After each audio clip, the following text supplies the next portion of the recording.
This next section is going to be broken up into two parts on trigonometric equations. And what I want you to bear in mind is you solve trig equations pretty much the same way that you solve any equation. You follow all those same rules. The thing is, trig equations, like quadratic equations, sometimes have more than one answer. And so that's what we're going to be covering now. So let's get started. If you have an equation with a single trig function, in other words, you don't have a sine and a cosine or a sine and a tangent together. It's either just sine, just cosine, just tangent. What you're going to do is isolate the function on one side of the equation and get the whatever numbers are on the other side, on the right-hand side of the equation. So we kind of separate those out. And then just go ahead and solve for the variable. So let's get an example. We have 3 sine x minus 2 equals 5 sine x minus 1. So we want to get sine on the left-hand side and the numbers on the right-hand side. So to do that, I am going to subtract 5 sine x from both sides. And I am going to add 2 to both sides. Now when I clean this up a bit, I have negative 2, it should be sine x, not 6, got a little carried away there, equals 1. Or sine x equals negative 1/2. Now, sine x equals negative 1/2. Let's talk about where sine x equals positive 1/2 to kind of get our bearings first of all. And that's going to be pi over 6 in quadrant 1. So we're talking about pi over 6, but we don't want positive sine x. We want sine of x equals negative 1/2. So where is sine of x equal to negative 1/2? Well, it's going to be in the third and the fourth quadrants. So where specifically would those angles be? Well, in quadrant 3, it's going to be pi plus pi over 6, because it goes a little bit past pi, which is 7 pi over 6. And then in the fourth quadrant, it's going to be 2 pi minus pi over 6, which is 11 pi over 6. Now, if I wanted to say I want to find all the possible answers if the domain is not restricted, in other words, that sine curve can just keep going and going and going and going, and where will we find all of our answers? Well, if you remember, the period of sine is 2 pi, and we can have any number of multiples of that.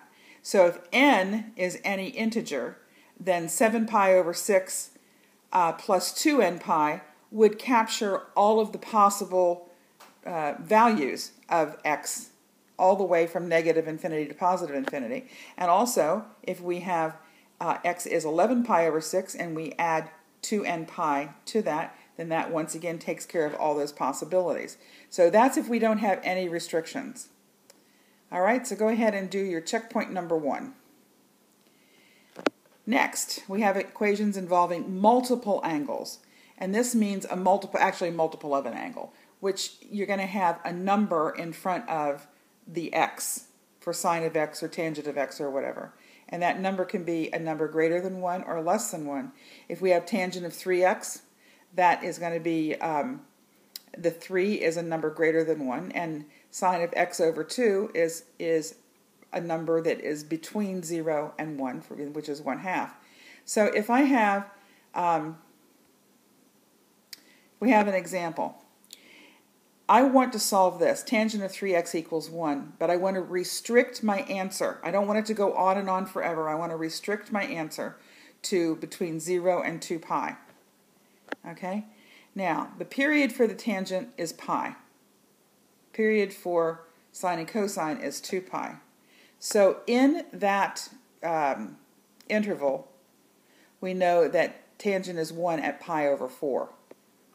Okay?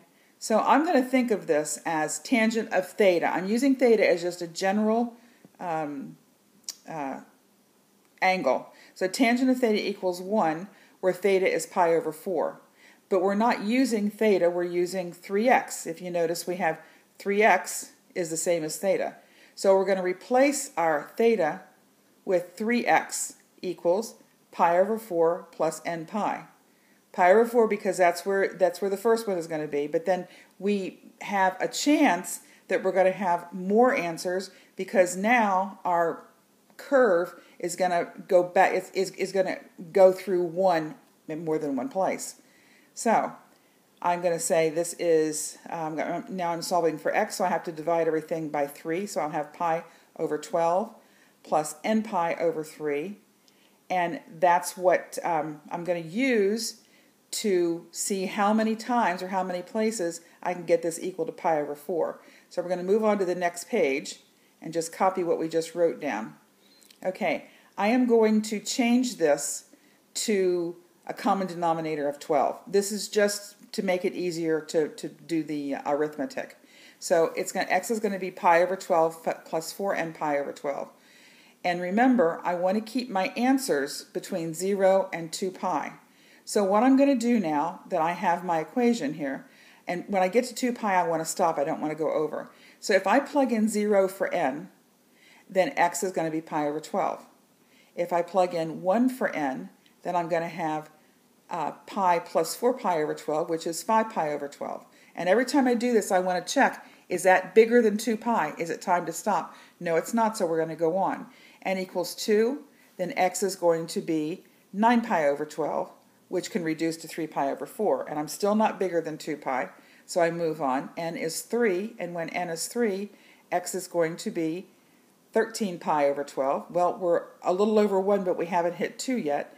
So if we plug in 4, we're going to have x is 17 pi over 12. Still haven't hit 2 pi yet. If n is 5, I'll have x is pi plus 20 pi over 12, which is 21 pi over 12, which actually you could do some reducing there too. But when n equals 6, I'm going to have pi plus 24 pi over 12, which is 25 pi over 12, and that's bigger than 2 pi, so I can't use it. So my answers for this, all the places where tangent of 3x equals 1 is all those. So I have 1, 2, 3, 4, 5, 6 possible answers there.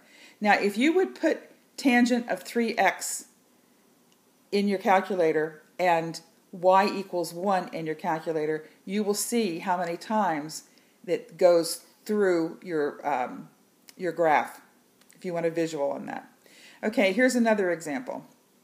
Sine of x over 2 equals square root of 3 over 2, and once again we want it to be in the answer to be in the interval between 0 and 2 pi. So if I think of sine of theta is square root of 3 over 2, and the period of the sine is 2 pi, theta is going to come out to be pi over 3 and 2 pi over 3.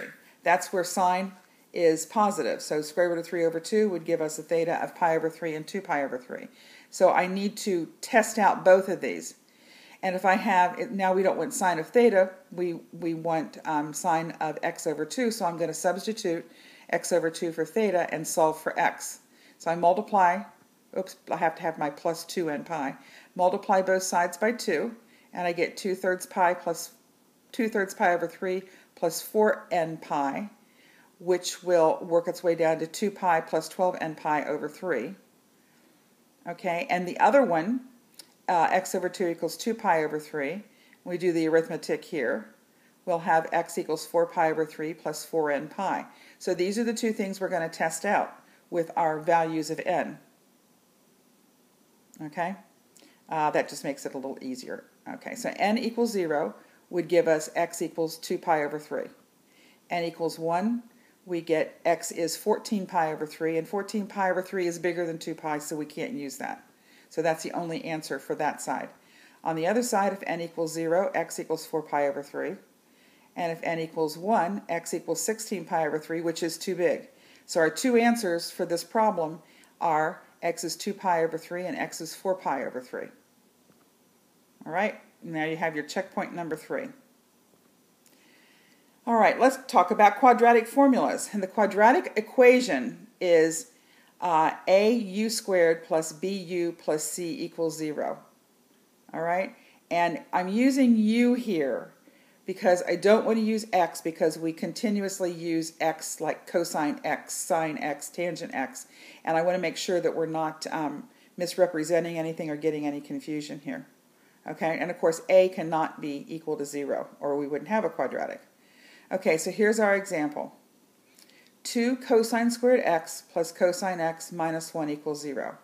Now, you can look at that as being that being u and that being u. And you can do that substitution if you can't, if your eyes have a hard time concentrating on that many letters at one time. Okay, but I'm just going to do what, so you can make this 2u squared plus u minus 1 equals 0. And now we want to factor. Okay, so we would have 2 sine squared x minus 3 sine x plus 1 equals 0. And we have, as another problem, so we have sine squared x there, and sine x there. So let's change that to 2u squared minus 3u plus 1 equals 0. You don't need to do this unless you have a hard time seeing how you're going to factor these. So over here, so we're going to solve, you can solve it, you can factor it, you can use the quadratic formula, you complete the square. This one's a pretty easy one to just factor. So if we start with 2 cosine squared x plus cosine x minus 1 equals 0, we can factor this. Or we can change it to 2u squared plus u minus 1 equals 0 and use the u instead. Okay? So but how does this factor? Well, it factors into 2 cosine x minus 1 and cosine x plus 1. And to prove that to yourself, if you use the FOIL on that, you'll come back to your original formula, or your original equation. And of course it's equal to 0. So that means that either 2 cosine x minus 1 equals 0, which would make cosine x equals 1/2, or cosine x plus 1 equals 0, which would make cosine x equal to minus 1. Now, we don't have to worry about multiple answers in this one because it's just a plain cosine x. There's no cosine 2x or cosine 1/2 x or whatever. And we are in the interval between 0 and 2 pi. So we can just go ahead and know that if cosine x equals 1/2, okay, between 0 and 2 pi, and cosine x equals minus 1 between 0 and 2 pi. Let's see if we can go ahead and finish solving this. Where is cosine x equal to 1/2? Well, in the first quadrant, and in the fourth quadrant is where cosine is positive. So we have to find those two solutions. It would be pi over 3 in the first quadrant, and it's going to be 2 pi minus pi over 3, which is 5 pi over 3 in the fourth quadrant. So those are our two possible answers there. All right, so I'm going to erase that now. And so I know that it's going to be pi over 3 plus 2n pi, or 5 pi over 3 plus 2n pi, for those two possibilities. Then we also have our cosine x equals -1, and there's only one place that occurs, and that's at pi. So that would be pi plus 2n pi. Oh, excuse me. I'm sorry. I'm getting ahead of myself. I'm sorry. Back to pi over 3 plus 2n pi. All right. So I'm going to solve this for x, which means it's going to be pi plus 6n pi over 3 when I put those two things together. And when I use n equals 0, I get pi over 3. If I use n equals 1, I get 7 pi over 3, which is too big, so that's not going to work. Okay, so that's the only answer for cosine x equals 1/2. All right, for that one. Now we also have our 5 pi over 3, which would be 5 pi over 3 plus 6n pi over 3. So if n equals 0, I'm going to have x is 5 pi over 3. If n equals 1, it's 11 pi over 3, which is too big because it's more than 2 pi. And so 5 pi over 3 is the only answer for that one. And pi plus, that should be 2n pi. When n equals 0, pi, or x equals pi, please make that correction. That should be 2n pi. That's not cosine. I mean, that's not tangent, that's cosine. And if n equals 1, it's going to be too big. All right? So that's not going to work. So the answer for that is just pi. Sorry for that little mistake there. I don't have a pen to correct it as I'm going on, so you just correct it. We're going to be too big. Okay, so there's our three possible answers, pi over 3, pi, and 5 pi over 3. And notice that I wrote them in order from smallest to largest. Okay, so go ahead and do your checkpoint number 4. All right, example 5, 4 sine squared x, see if I can read it, minus 1 equals 0. Okay? So I'm going to change this to 4 sine squared x equals 1. Move the 1 over to the other side. Divide by 4, so I'll have sine squared x equals 1/4. So that means my sine x is the square root of 1 over 4, which is plus or minus 1/2. So we have a couple of different possibilities here. Where is the sine of x equal to 1/2? In quadrant 1 and quadrant 2. In quadrant 1 it's going to be pi over 6. In quadrant 2 it is going to be pi minus pi over 6, which is 5 pi over 6.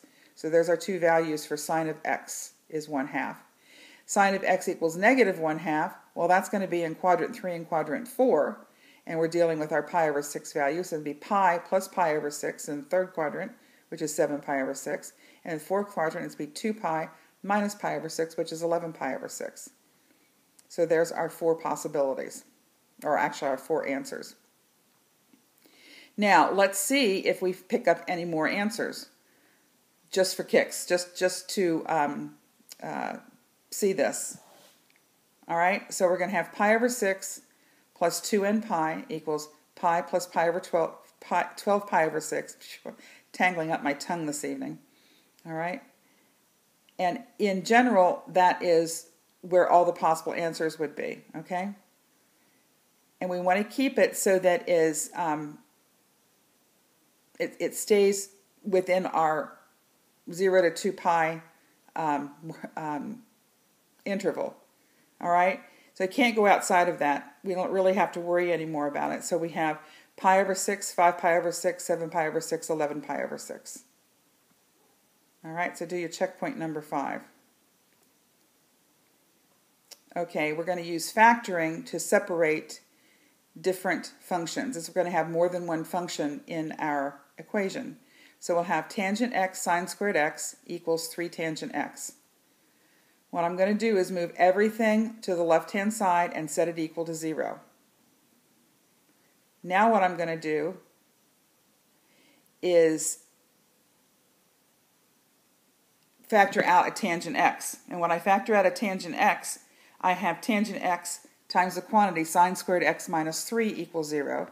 So that means either tangent of x equals 0 or sine squared x equals 3. And this would mean sine x equals plus or minus the square root of 3. But that doesn't work, because what you have to remember is the value of the sine runs from -1 to +1. It never gets less than -1, and it never gets more than +1, and square root of 3 is greater than 1. So we don't have an answer there. We have to just disregard that answer, because the square root of 3 is greater than 1. Okay, so tangent of x equals 0, that would be x is either going to be 0 or pi. So there's our answer for that. Had one that didn't work and one that had 2 answers to it. So go ahead and do your checkpoint number 6. And we're finished. This is a lesson that you'll probably have to go back through more than one time, and it is a little long, but hang in there, folks. Goodbye.